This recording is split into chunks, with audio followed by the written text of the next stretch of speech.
Maintenant, au niveau de je vais créer, en fait, ajouter un autre fichier HTML et HTML file. Et le fichier HTML, peut-être je vais l'appeler login. Voilà, c'est-à-dire un fichier de login en fait. Ok, et là, je l'appelle ici login. S'il vous plaît.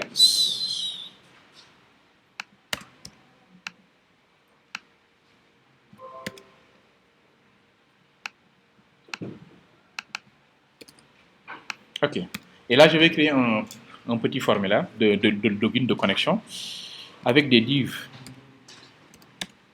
Ok, et là, c'est un label. Le label, c'est email.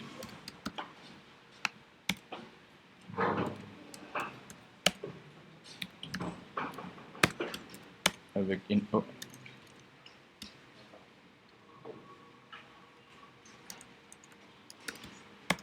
Type email. Name. Email, voilà. Je sélectionne tout ça. Et là, c'est mot de passe.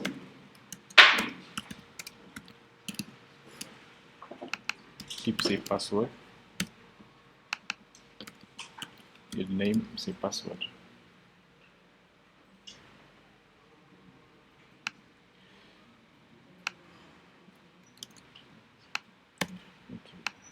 Là, je vais ajouter deux boutons. Type, c'est submit. Et là, reset. Name, envoyé. Là, le name, c'est annulé.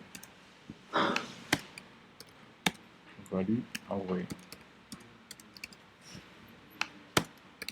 Value aussi, annulé. Voilà. Ok, donc, et le tout sera dans une balise forme.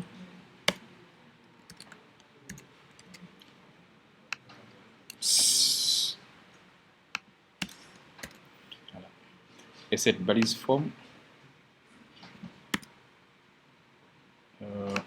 aura comme méthode post et action, c'est slash connection. Ok, donc voici un petit formulaire que j'ai créé. L'idée c'est quoi? Si je lance l'application par défaut, que ça soit affiché ici. Pour cela, maintenant, j'ai besoin d'une variable, s'il vous plaît, var fs. Voilà, file system. Et je vais faire l'inclusion de ce fichier-là, de ce module, de fs. Voilà. Okay. Donc, on peut dire un peu, c'est un peu différent, hein, parce que tout ce qu'on va utiliser, il y a déjà un module qui permet de le gérer. Donc, je reviens un peu sur fs avant de truc. Fs, c'est là. Si vous voulez charger un fichier, encore une fois, c'est données, manipulation des données. Là, fs, il y a une fonction nommée readFile qui permet de récupérer le contenu d'un fichier, un peu comme du. Encore, je reviens toujours dans jQuery. Hein. Pour moi, en fait, ma référence, c'est ça. Tout ce que j'ai fait ici, j'essaie de voir en fait comment je vais faire pour le comprendre. Je me base en fait sur ce qu'on a déjà fait. Les jQuery, vous vous souvenez, à chaque fois qu'on mettait $, un exemple each, vous dites quoi, c'est une fonction. En parenthèse, on mettait la valeur jQuery, disons, c'est-à-dire les données qu'on récupère du réseau. Puis on fait virgule, function, on met les valeurs. C'est la même chose ici. Maintenant, quand vous récupérez, vous essayez de charger un fichier là, il y a deux possibilités. Soit c'est erreur, c'est-à-dire le fichier n'existe pas ou bien vous êtes trompé, le fichier n'est pas créé, ou encore les données existent, on le met dans data. Par contre, ici, au lieu de charger des données fixes, c'est-à-dire statiques, vous chargez les données qui sont dans ces fichiers-là, qui sont stockés là de manière implicite. Et ça, c'est une fonction, en fait, anonyme. Donc, je vais utiliser cette fonction-là, la fonction readFile, je peux nom du fichier, une fonction anonyme, erreur, etc. Maintenant, il est possible également de tester au cas où il n'y a pas d'erreur, en faisant ici un if error, en fait, on fait un throw de l'erreur, c'est-à-dire un peu comme ça. Voilà, donc si je reviens ici, voilà, donc fs est déjà là, donc je vais venir là à ce niveau-là et dire quoi? fs.readFile.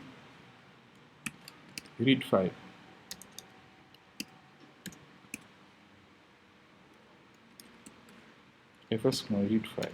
Ça reçoit deux paramètres, notre fichier, puis une fonction anonyme, function. Et la fonction anonyme reçoit également deux paramètres, les données qui viennent de ce fichier-là ou bien l'erreur. Et là, je vais dire quoi? Mon fichier s'appelle login.html.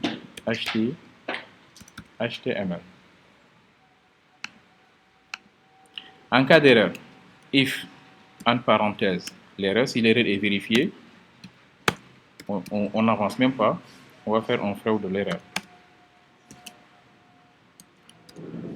Voilà, et on arrête le script. Sinon, maintenant, nous allons créer notre en-tête de fichier. Et là, au niveau de write maintenant, ce sont les données qui viennent de notre formulaire qui sont affichées ici. Comme c'est du HTML, donc le content text HTML. Voilà. Donc là, je vais essayer de vérifier ceci. Et après, on va voir maintenant peut-être comment récupérer les données. Mais ça, déjà, c'est quelque chose. OK, donc. Non. Je vais arrêter le serveur. Redémarre. Mode et index.js. C'est toujours des fichiers JS qu'on démarre. Hein. Ok, je viens ici dans la page d'accueil, j'actualise très bien et le formulaire est bien chargé. Je peux saisir mes informations pour tester, sec et le mot de passe passé. Quand je clique, bien sûr, ce sera slash, mais ça n'existe pas. Comme ça n'existe pas, je vais dire quoi? Quel que soit le truc reste ici, donc il reste toujours au niveau de l'URL, parce qu'on avait dit, les if, comment se encore? Cette URL n'a pas été gérée, mais c'était dans le else, donc on reste toujours là. Et vous voyez très bien la requête réponse, c'est tellement rapide et tellement fluide que les gens peuvent faire ce type d'application. Dès que vous cliquez, regardez très bien, je reviens en arrière. Regardez très bien la réponse, en fait, comment le truc là est rapide parce que c'est du JS. Paf, ça donne le résultat. Et toutes les applications JS en général fonctionnent de cette manière-là. Voilà, donc ça, c'est l'effet de créer un fichier externe et de l'ajouter. À Angular, maintenant, vous ne vous souciez pas de ça parce que c'est déjà géré pour vous.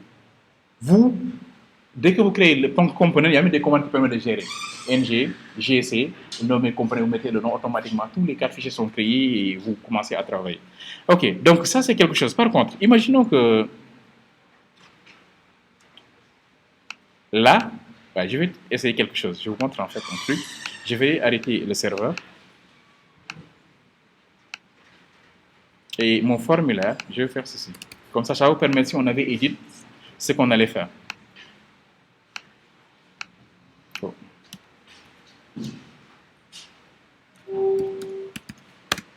Node index. Ok, donc j'ai modifié la méthode en get, n'est-ce pas? Je démarre l'application, c'est ça. Et le mot de passe est passé. Et je valide. Vous avez vu, en fait, l'email est saisi en haut. Pourquoi? Parce que la méthode est en get. L'idée, c'est quoi? Je veux maintenant essayer de récupérer ces informations. Ça, c'est dans le cas où vous avez les méthodes comme edit ou bien supprimer. C'est que quand vous les supprimez, on supprime via un ID, n'est-ce pas? Ou bien via une clé. Après, il faut récupérer la clé pour pouvoir manipuler en local. Ok, donc là, je reviens au niveau du code. Pour gérer ces gens, bon, j'arrête le serveur parce que je dois coder un peu. Ce que je vais faire déjà, je vais ajouter l'URL. En mettant quoi ici? Un else, if, entre parenthèses, ceci est égal à connection. Ça, je le gère déjà. Voilà, le else maintenant, c'est là. Si c'est connection, oh, c'est récent. J'ai besoin d'une variable queryString. Je vais me passer sur ça pour aller vite. Cette variable-là, queryString, comme ça le dit, requête de chaîne. Et c'est ce queryString maintenant qui va me permettre de récupérer les informations à ce niveau-là. C'est-à-dire, je me base sur URL. URL également a été déclaré également ici. C'est là. Donc, il y a queryString que je vais utiliser ainsi que URL. Donc, à partir de l'URL, je vais faire un request. Vous avez vu que là, toujours, on se base sur request.url pour récupérer déjà l'URL qui a été saisie. Mais en complet. Au complet, en fait, quoi. Donc, si je récupère toute l'URL, ok, je fais un parse pour que ça soit maintenant réellement de type URL qui est implémenté. Puis oui, je vais faire un parse maintenant pour que ce soit une chaîne de caractères. À partir de là, maintenant, comme c'est une chaîne qui sera découpée format JSON, c'est-à-dire de voir, je peux récupérer maintenant les paramètres comme l'email et le mot de passe. Donc, je vais ajouter ces deux bibliothèques, c'est-à-dire queryString et l'URL, ici. Celui-là, c'est pour récupérer la chaîne.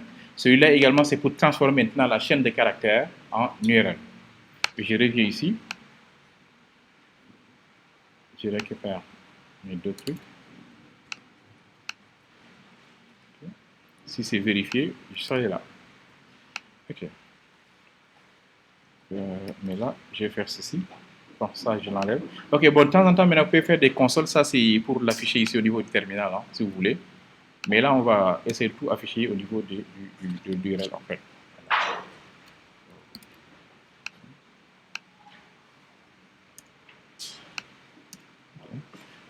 Okay. Moi, mes deux paramètres à récupérer au niveau du navigateur, c'est l'email qui est là, ainsi que le password. Donc, je vais venir ici, et j'ajoute également les en-têtes, direct, comme ça. Et là, je vais essayer d'afficher ceci.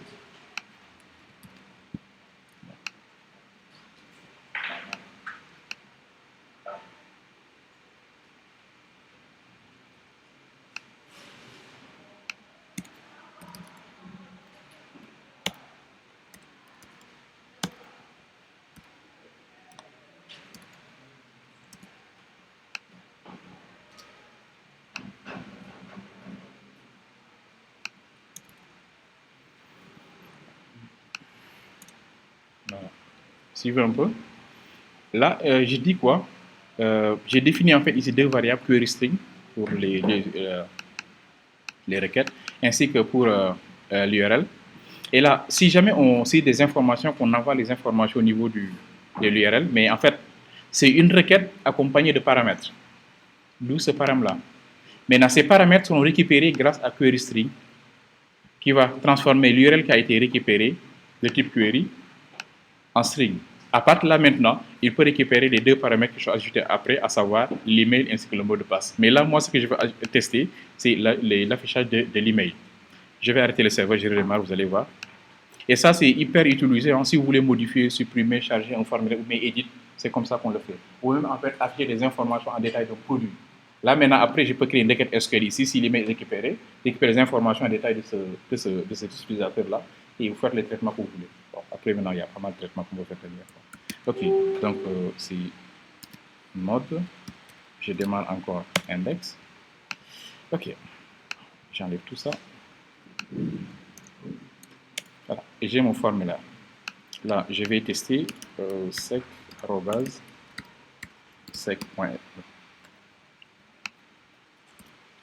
C'est le mot de passe passé. Je vais attaquer maintenant, cette fois-ci, index. Connection. J'ai mal écrit connection alors. Là, c'est connection. Comment je l'ai écrit là?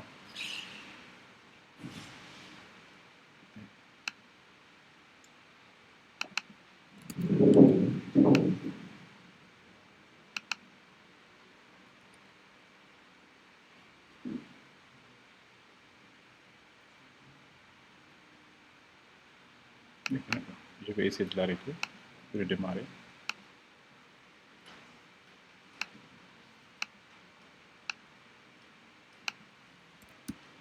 Node, index.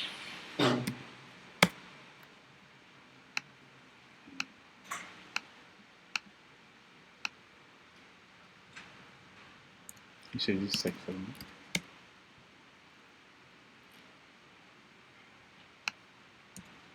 Slash add. Slash list.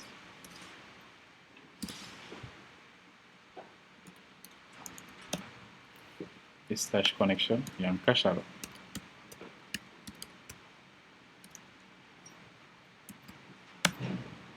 Voilà. Il me dit quoi?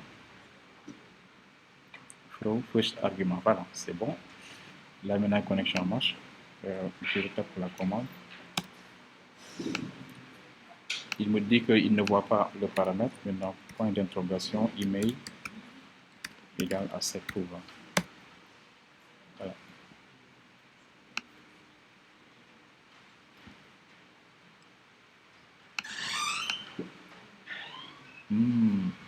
Par contre, il y a un truc. Hein. Vous savez, le truc, c'est quoi? C'est que l'URL que nous, on a saisi, on a précisé seulement email. C'est seulement slash connection. C'est-à-dire, si c'est slash connection, il aura un petit souci. Le souci, c'est quoi? C'est qu'il attend en fait un paramètre. Je m'explique. C'est-à-dire, l'URL qu'on a fixé ici, ce qu'il attend, c'est exactement slash connection. Ce qui fait que si on ajoute quelque chose comme ça, point d'interrogation, email égale quelque chose, c'est différent de slash connection. Vous avez compris?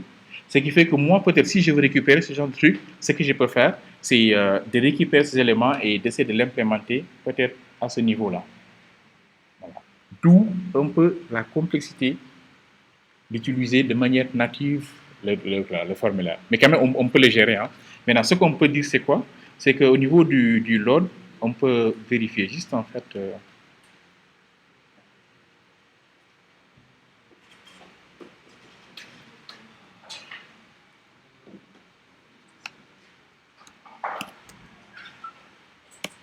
Je peux faire ça aussi. Je peux faire ça. C'est-à-dire, si l'URL commence par start with slash connection, au lieu de dire en fait c'est exactement ça, dire ça démarre par. Ça c'est possible. Cette fonction, bon, c'est un peu proche de Java. C'est un Java en fait l'échelle des caractères en Java. Parce que si je fais égal à réellement connection, si j'ajoute point d'interrogation, c'est pas la même chose. Mais si ça commence par, ah, c'est compréhensif en fait quoi. C'est que tout ce qu'on ajoute maintenant, ça vient après.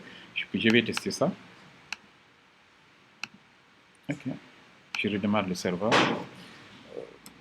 Mode index. Okay. Le formulaire, c'est bon. Ok, j'ajoute ça, test. Je démarre. Ok, ça marche. Et là, il m'a réellement récupéré l'email qu'il a affiché ici. Voilà. Donc là, j'ai un peu modifié parce que, s'il vous plaît, derrière, parce que, s'il vous plaît. Voilà. C'est-à-dire, là, si on met égal, ceci fausse tout. Le fait qu'il y ait des modifications en haut, ça fausse tout, ce n'est plus égal. Mais peut-être, mais si je veux, en fait, ça commence par, là maintenant, il peut récupérer les informations qui sont là.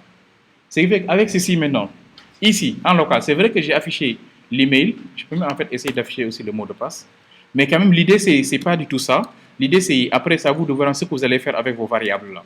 Soit vous les mettez dans une base, soit vous vérifiez si comment s'appelle encore, si on peut faire edit, ou bien vous l'insérez dans une base de données, etc. En tout cas, c'est à vous de voir ce que vous allez faire avec vos variables. Mais c'est de cette manière-là qu'on va manipuler les informations. Maintenant, le dernier point, là, je vais mettre ici le password pour vérifier réellement la récupération des deux paramètres qui sont passés. Ok, donc ça marche. Le dernier point maintenant, c'est quoi? C'est gestion des URL. Ah, là, je l'ai anticipé même. La gestion des URL, parce que là, non seulement déjà des URL qui sont fixes, mais également les URL qui sont un peu implicites, à savoir qui commencent par le statut. Ok, le dernier point maintenant, comment faire pour appeler maintenant un fichier externe? C'est le module que je vous ai montré dans la connexion à la base de données. Je crois que même je peux même tester la connexion à la base, comme ça, on est bon. Quoi. Voilà, donc je vais créer maintenant un fichier de connexion à une base de données MySQL. Si la connexion se passe bien, je vais dire quoi? Ok, la connexion s'est bien passée, sinon je vais dire quoi? Il y a un problème de connexion. Voilà. Okay. Donc, là, je vais ajouter un fichier de connexion que je vais nommer db, un fichier db.js. Voilà. Et dans ce fichier, je vais toujours faire un require. Var. Ok, la variable, je l'appelle con, ou bien MySQL.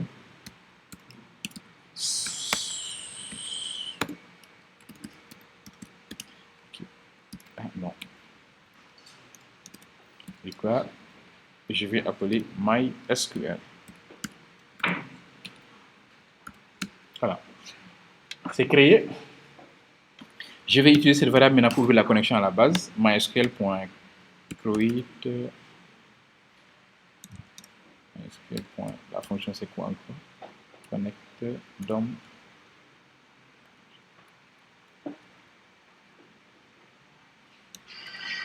C'est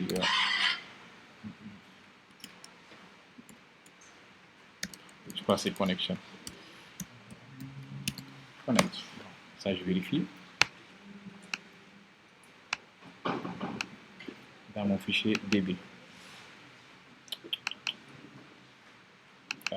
C'est create connection maintenant. Moi c'était pas précisé. Create connection. Create connection.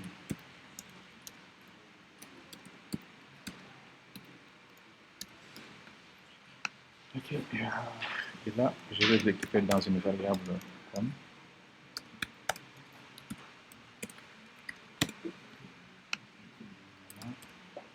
function. Ok. Je précise mes 4 paramètres. Et voici un format disons texte.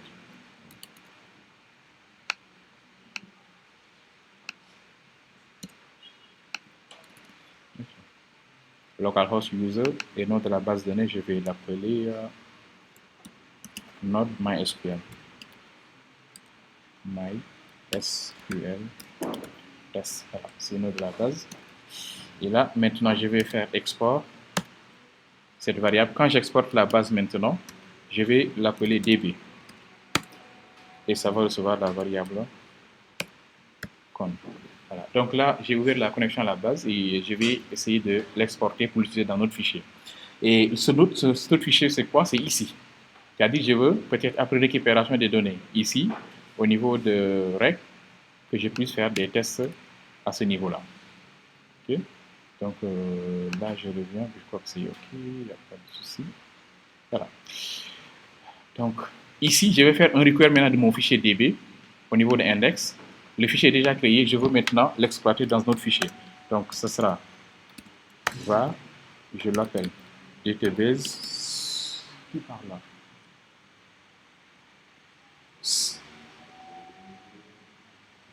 OK, database, require, et je vais appeler mon fichier db slash db. Voilà. Voilà. Donc, là, au lieu d'appeler en fait les bibliothèques qui existent déjà dans Node, j'ai créé en fait ici un fichier de connexion DB.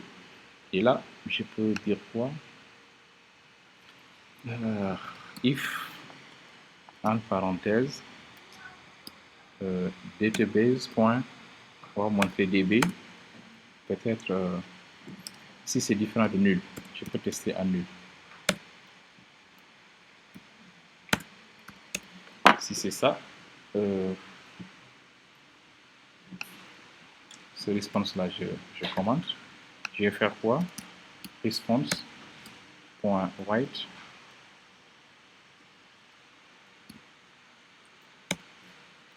Et je vais afficher OK, connection.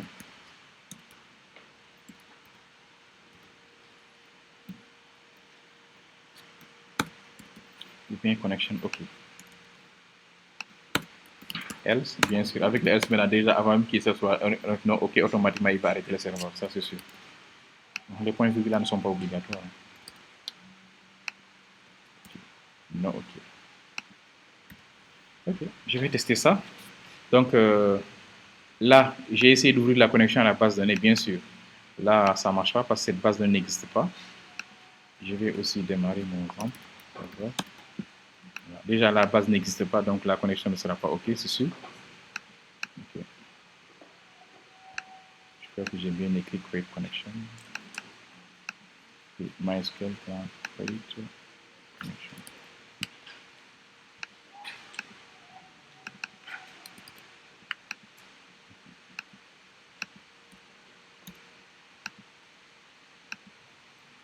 OK. Je peux vérifier pour voir. Not. Yeah. Exit.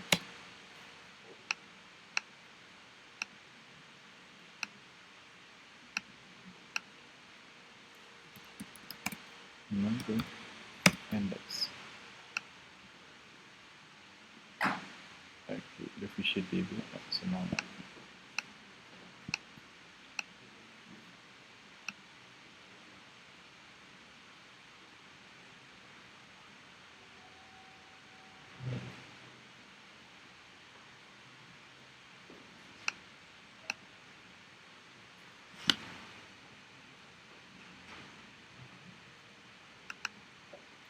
Cannot find module.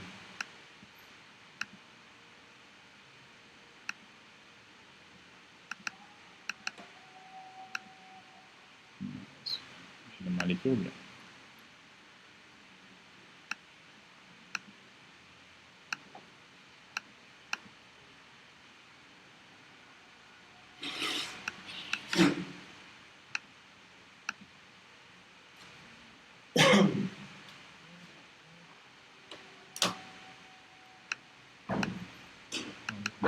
Récupère de MySQL. MySQL.com.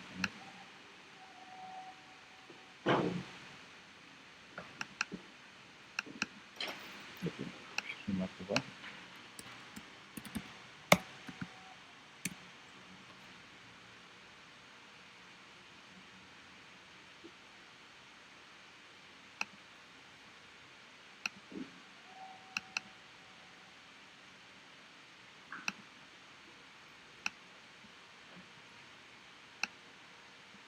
MySQL.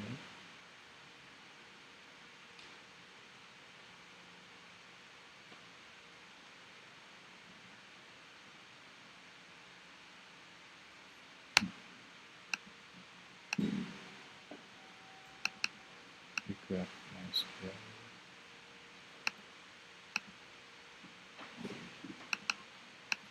HTTPS DB.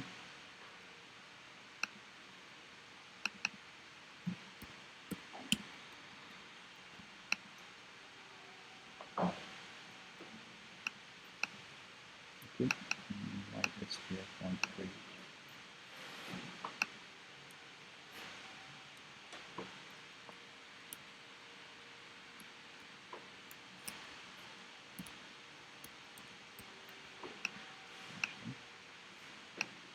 Export DB. Ensuite, database, require DB, db.database.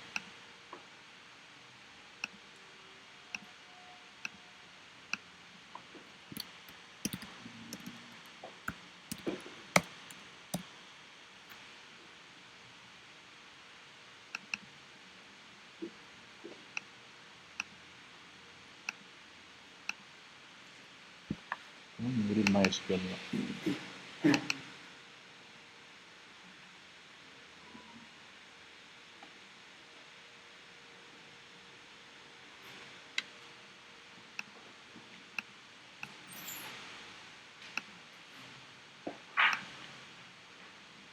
Ah oui, c'est vrai.